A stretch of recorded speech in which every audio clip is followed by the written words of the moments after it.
Hello everyone, welcome to our new session of KCC tutorials. मुलांनो, आज आपण इयत्ता 10वीच्या इतिहास या पुस्तकातील तिसरा पाठ उपयोजित इतिहास हा शिकणार आहोत. व्हिडिओ स्टार्ट करण्याआधी एक रिक्वेस्ट आहे की आपल्याला जर आमचे व्हिडिओज आवडत असतील, त्याचा फायदा होत असेल तर याला जास्तीत जास्त लाईक, शेअर व कमेंट करा आणि आमच्या चॅनलला सबस्क्राईब करा. चला तर मग सुरू करूयात आपला पाठ उपयोजित इतिहास. उपयोजित इतिहास म्हणजे काय हे या पाठात आपण शिकणार आहोत. उपयोजित इतिहास म्हणजे काय? उपयोजित इतिहास आणि विविध विषयामधील संशोधन, उपयोजित इतिहास आणि वर्तमान काळ, सांस्कृतिक आणि नैसर्गिक वारशाचे व्यवस्थापन आणि संबंधित व्यावसायिक क्षेत्रे काय आहेत हे आपण या पाठात अभ्यासणार आहोत. चला तर मग सुरू करूयात. उपयोजित इतिहास या संज्ञेसाठी जनांसाठी इतिहास म्हणजेच पब्लिक हिस्ट्री असा पर्यायी शब्दप्रयोग प्रचारात आहे. पब्लिक हिस्ट्री म्हणजे लोकांसंबंधी जो इतिहास लिहिला जातो किंवा त्यांच्या उपयोगासाठी म्हणून जो इतिहास लिहिला जातो त्याला उपयोजित इतिहास असे म्हणतात. भूतकाळामध्ये ज्या घटना घडतात त्या घटनांचा वर्तमानामध्ये सुद्धा आपल्याला उपयोग होतो. तो उपयोग कसा होईल याचा अभ्यास या उपयोजित इतिहासामध्ये असतो किंवा म्हणूनच उपयोजित इतिहास लिहिला जातो. भूतकाळातील घटनासंबंधीचे जे ज्ञान इतिहासाद्वारे प्राप्त होते त्याचा उपयोग वर्तमान आणि भविष्यकाळात सर्व लोकांना कसा होईल याचा विचार उपयोजित इतिहास या विषयाद्वारे केला जातो. भूतकाळामध्ये अनेक घटना घडलेल्या असतात. मग त्या घटनांमधून आपल्याला असं ज्ञान मिळतं किंवा काही अनुभव आपल्याला मिळतात. आपल्या वेगवेगळ्या घटनांमधून जे अनुभव मिळतात ते अनुभव हाताशी धरून आपण वर्तमान काळामध्ये त्याचा उपयोग करू शकतो किंवा भविष्यकाळामध्ये देखील आपण त्या घटनांना त्यांचा संबंध लागू शकतो किंवा तिथेही आपल्याला या मागच्या घटनांमधील ज्ञान उपयोगाला येऊ शकते. म्हणून उपयोजित इतिहासाचं महत्त्व आहे.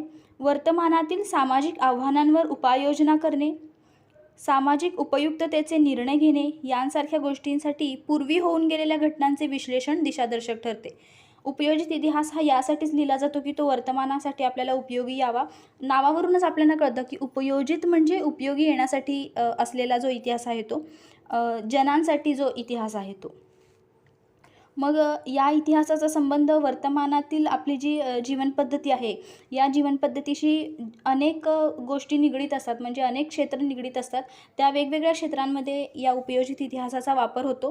जसे की सामाजिक आव्हानांवर उपाययोजना करणे, समाजामध्ये जी वेगवेगळी आव्हानं आहेत त्याच्यावर उपाययोजना करणे आणि सामाजिक उपयुक्ततेचे निर्णय घेणे यांसारख्या गोष्टींसाठी पूर्वी घडलेल्या घटनांचं विश्लेषण आपल्याला मार्गदर्शक ठरतं.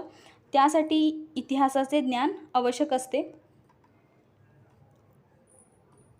उपयोजित इतिहासाच्या क्षेत्रात केवळ तज्ज्ञ व्यक्तींचाच नव्हे तर सर्वसामान्य लोकांचा विविध अंगांनी सहभाग असू शकतो. संग्रहालये, प्राचीन स्थळे यांना भेट देणारे पर्यटक या नात्याने त्यांचा सहभाग महत्त्वाचा असतो. उपयोजित इतिहास आत्तापर्यंत आपण पाहिलं की इतिहास लेखनामध्ये फक्त इतिहासकार किंवा इतिहासतज्ञ यांचा समावेश असत होता. परंतु उपयोजित इतिहासामध्ये असं नसतं. सर्वसामान्य लोकांचा सुद्धा या उपयोजित इतिहासामध्ये सहभाग असू शकतो. कसं तर संग्रहालय आणि प्राचीन स्थळे किंवा इत्यादी ठिकाणांना भेट देणारे जे पर्यटक असतात, पर्यटक या नात्याने त्यांचा सहभाग तिथे महत्त्वाचा असतो. पर्यटनामुळे लोकांमध्ये इतिहासासंबंधीची आवड वाढीस लागते. वेगवेगळं ज्ञान त्यांना त्यातून मिळतं. समाज मनामध्ये इतिहासाची जाणीव निर्माण होते. एखाद्या अशा ठिकाणी आपण गेलो, प्राचीन स्थळे असतात, किल्ले, दुर्ग असतात, त्यानंतर वेगवेगळे जी लेणी असतात, अशा ठिकाणी आपण जर पर्यटनाला गेलो तर तिथल्या इतिहासासंबंधीची आवड आपल्या आपल्याला भावते किंवा आपण तिथे इतिहासासंबंधीची आवड वाढीस लागते. तसेच त्यांच्या स्वतःच्या शहरात किंवा गावात असणाऱ्या प्राचीन स्थळांच्या जतन आणि संवर्धनाच्या प्रकल्पामध्येही ते सहभागी होऊ शकतात. अशा पद्धतीने सामान्य लोकांचा यामध्ये सहभाग होतो. वेगवेगळ्या प्राचीन स्थळांना आपण जिथे भेट देतो तिथे त्याचं जतन केलं जातं, संवर्धन केलं जातं आणि यासाठी अनेक प्रकल्प राबवले जातात समाजामध्ये. तर त्यामध्ये सुद्धा अनेक लोक सहभागी होतात आणि जनसामान्यांचा तिथे सहभाग वाढतो. आपल्याला नवीन शब्द जाणून घ्यायचा आहे. जनांसाठी इतिहास. जनांसाठी इतिहास म्हणजे काय बघा. इतिहासाविषयी लोकांच्या मनात अनेक गैरसमज असतात. उदाहरणार्थ इतिहास हा विषय फक्त इतिहासकारांसाठी आहे आणि इतिहास विषयाचा अभ्यास करू इच्छिणाऱ्या विद्यार्थ्यांसाठी असतो, असा एक गैरसमज लोकांच्या मनात असतो. दैनंदिन जीवनात इतिहासासारख्या विषयाचा काही उपयोग नसतो. इतिहासासारखा विषय आर्थिकदृष्ट्या उत्पादक क्षेत्रांशी जोडला जाऊ शकत नाही, असे अनेक गैरसमज इतिहासाविषयी आहेत की हा फक्त इतिहासकारांसाठीच किंवा त्याच्या अभ्यासकांसाठीच असतो. दैनंदिन जीवनात त्याचा काही उपयोग नसतो किंवा आर्थिक उत्पादक क्षेत्रांशी त्याचा काही संबंध नसतो. इतिहास म्हणजे फक्त राजकारण, राजे, युद्ध, राजकारण यांच्याविषयीची माहिती, असा गैरसमज लोकांच्या मनामध्ये आहे, परंतु हा गैरसमज आहे.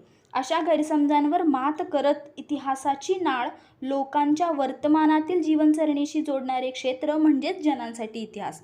मग हा गैरसमज आपल्याला दूर केला पाहिजे.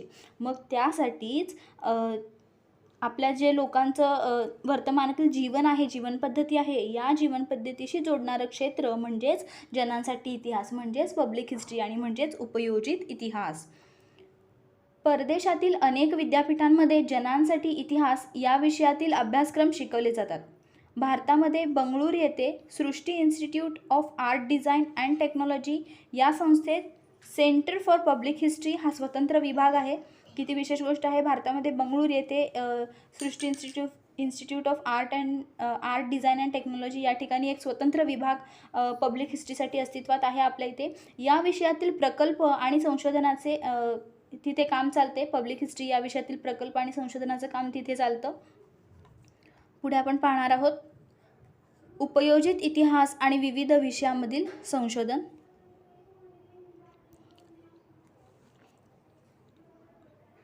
इतिहास भूतकाळात घडून गेलेल्या घटनांशी संबंधित असतो. इतिहास म्हणजेच भूतकाळात घडून गेलेल्या घटना होय. सर्व घटना ज्या इतिहासामध्ये आपण वाचतो त्या भूतकाळामध्ये घडून गेलेल्या असतात.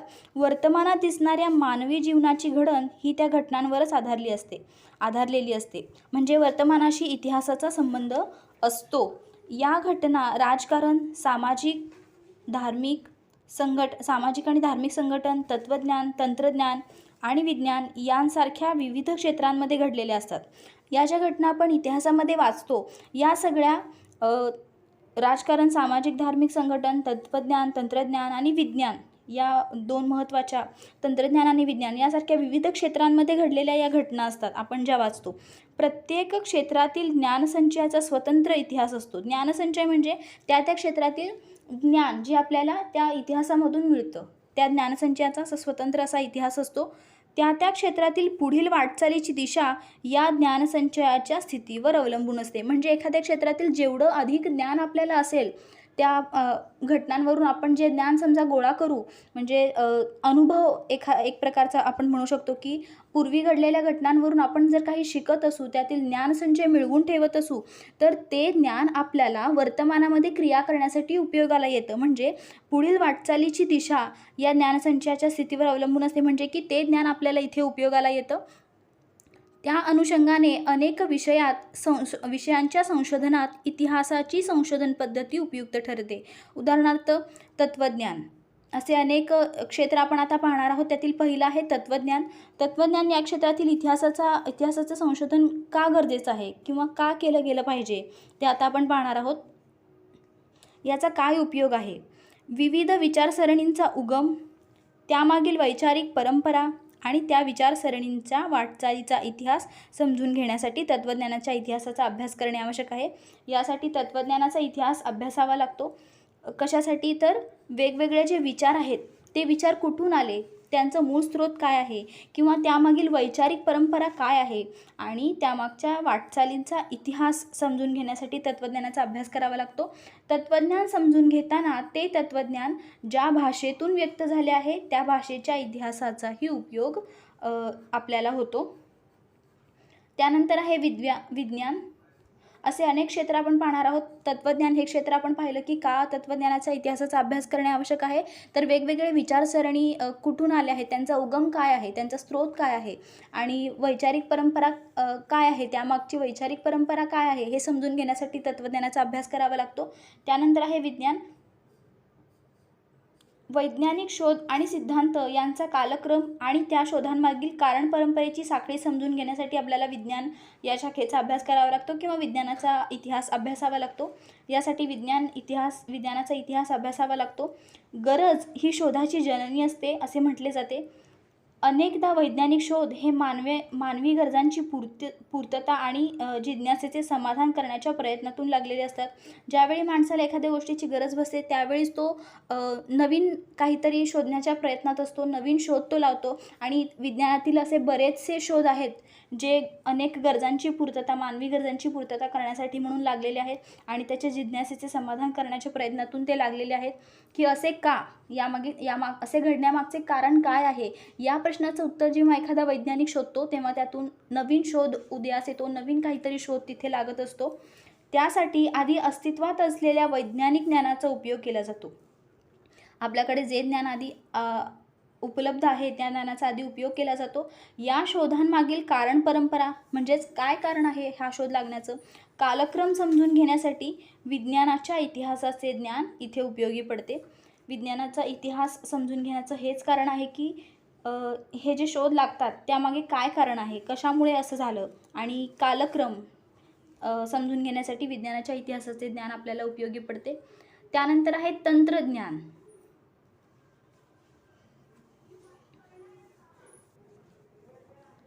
तंत्रज्ञान कृषी उत्पादन, वस्तूंचे उत्पादन, स्थापत्य, अभियांत्रिकी इत्यादींमध्ये होत गेलेले बदल आणि त्यामागील कारण परंपरेची साखळी समजावून घेणे यासाठी तंत्रज्ञानाचा इतिहास आपल्याला अभ्यासावा लागतो. वैज्ञानिक शोध आणि तंत्रज्ञानातील प्रगती परस्परावलंबी असतात. परस्परावलंबी म्हणजे त्यांचा एकमेकांवर ते अवलंबून असतात. वैज्ञानिक शोध आणि तंत्रज्ञानातील प्रगती.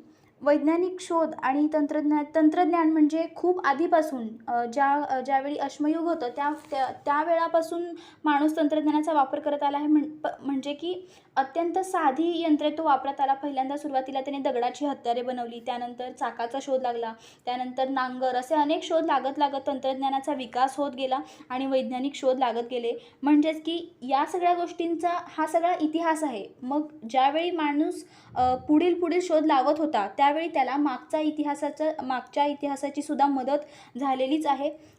त्यामुळे तंत्रज्ञानाचा इतिहाससुद्धा महत्त्वाचाच आहे. मानवाच्या उत्क्रांतीच्या वाटचालीत दगडी हत्यारे घडवण्यापासून ते कृषी उत्पादनाच्या विकासापर्यंत त्याला समजलेले विज्ञान आणि त्यावर आधारलेले तंत्रज्ञान अत्यंत महत्त्वाचे होते. त्यातून त्याला जे पूर्वीच्या इतिहासामधून त्याला जे ज्ञान मिळालं त्या ज्ञानाचा त्याला इथे वर्तमानामध्ये उपयोगच झालेला आहे. आणि पुढे विज्ञानाच्या प्रगतीमुळे उत्पादन प्रक्रियांचे यांत्रिकीकरण होत गेले, वेगवेगळ्या यंत्रांचा शोध लागत गेला. ते कसे होत गेले, विज्ञान आणि तंत्रज्ञान कसे नेहमीच एकमेकांवर अवलंबून असतात हे समजण्यासाठी तंत्रज्ञानाचा इतिहास समजून घेणे आवश्यक असते. तंत्रज्ञानाच्या इतिहासामुळे या सगळ्या गोष्टी आपल्याला कळतात. प्रगत झालेले तंत्रज्ञान समजून घेण्यासाठी तंत्रज्ञानाच्या इतिहासाचा अभ्यास आपल्याला करावा लागतो.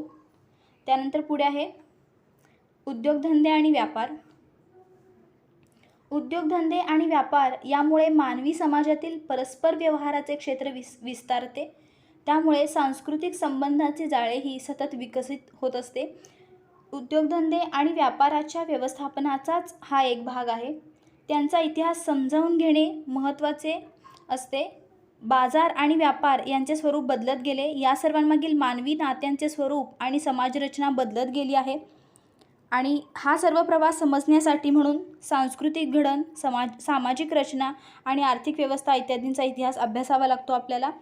हा जो इतिहास आहे त्या इतिहासाचा अभ्यास आपल्याला कशासाठी लागतो तर समाज जीवन कसं आहे आणि व्यापाराचं क्षेत्र कसं आहे, व्यवहार कसे होतात, उद्योगधंदे कसे चालतात हे सगळं समजून घेण्यासाठी उद्योगधंदे आणि व्यापार यांचा इतिहास आपल्याला अभ्यासावा लागतो. की पूर्वी कसं होत होतं, पूर्वीचा जो व्यापार उद्योगधंदे होत होते ते कसे होत होते आणि व्यवहारांचं क्षेत्र कोणतं होतं, ते कसं विकसित होत गेलं जसजसं काळ पुढे जाईल तसतसं बाजार आणि व्यापार यांचं स्वरूप बदलत गेलं. त्यामध्ये मग मानवी नाती येतात, समाजरचना येतात, या सगळ्या गोष्टींचाही फरक पडत गेला.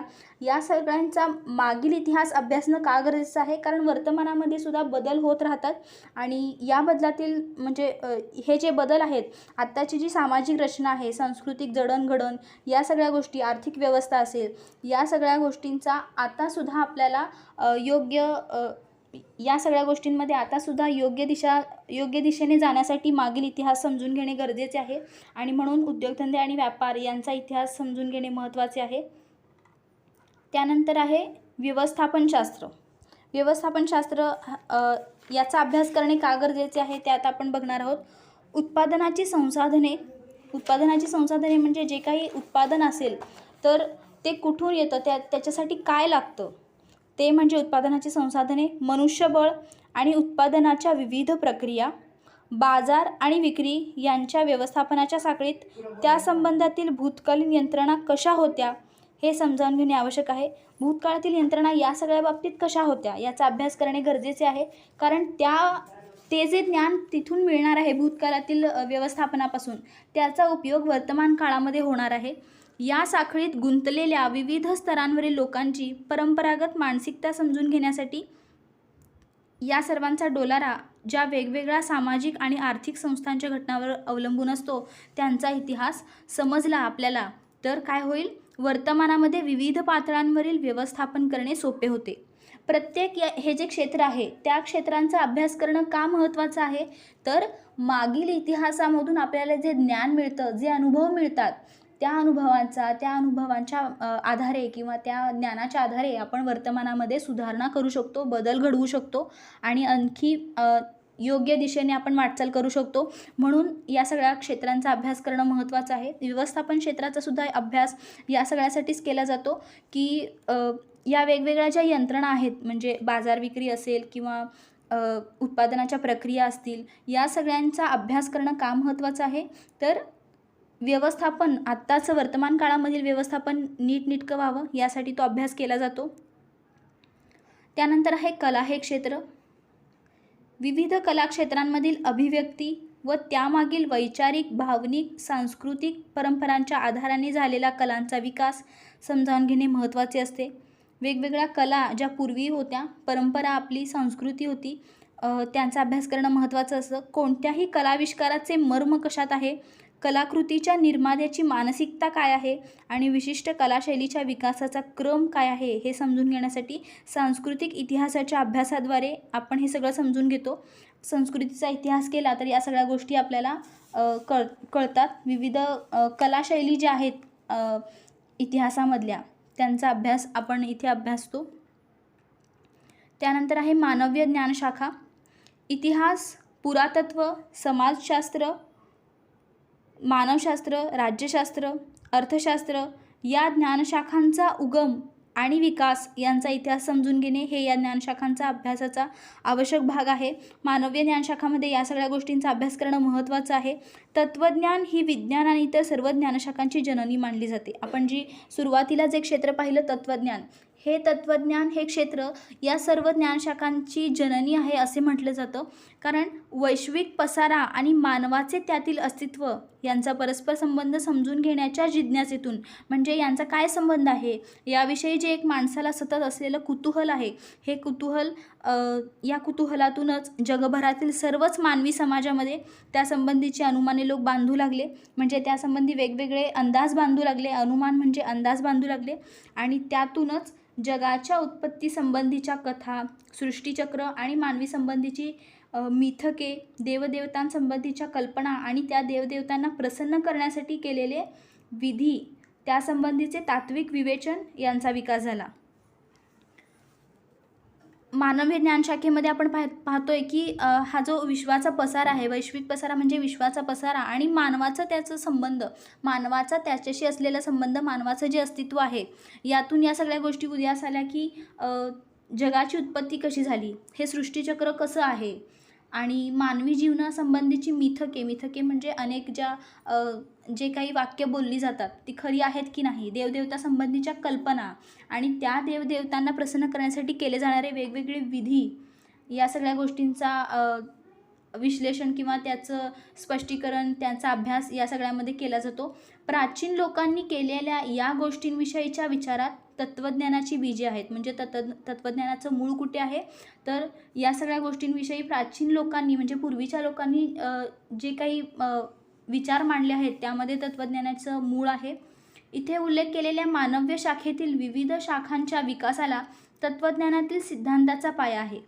इतिहासाच्या आधारे या वाटचालीचे आकलन होऊ शकते. म्हणजे इतिहास समजूनच या सगळ्या गोष्टी आपण समजून घेऊ शकतो. इतिहासाचा अभ्यास आपल्याला या सगळ्या गोष्टी समजून घेण्यासाठी करावा लागतो. इतिहास, पुरातत्व, अर्थशास्त्र, समाजशास्त्र, राज्यशास्त्र या सगळ्या ज्या शाखा आहेत त्यांचा इतिहासासाठी अभ्यास आपल्याला करावा लागतो. तर अशा पद्धतीने इथंपर्यंतचा भाग आपण या व्हिडिओमध्ये पाहणार आहोत. उर्वरित भाग आपण पुढील व्हिडिओमध्ये पाहणार आहोत. आत्तापर्यंत आपण पाहिलं की वेगवेगळ्या क्षेत्रांचा अभ्यास का करावा लागतो. हे क्षेत्र म्हणजे तत्त्वज्ञान, विज्ञान, तंत्रज्ञान, उद्योगधंदे आणि व्यापार आणि व्यवस्थापनशास्त्र, कला आणि मानव्य शाखा या क्षेत्रांमध्ये इतिहासाचं संशोधन आणि त्यांचा अभ्यास का करावा लागतो हे आपण पाहिलं. उपयोजित इतिहास म्हणजे काय ते आपण पाहिलं. अशा पद्धतीने हा व्हिडिओ इथे संपलेला आहे. पाठाचा इथंपर्यंतचा भाग इथे या व्हिडिओमध्ये संपलेला आहे. आपल्याला जर हा व्हिडिओ आवडला असेल तर याला जास्तीत जास्त लाईक, शेअर व कमेंट करा आणि आमच्या चॅनलला सबस्क्राईब करा. Thank you for watching our videos.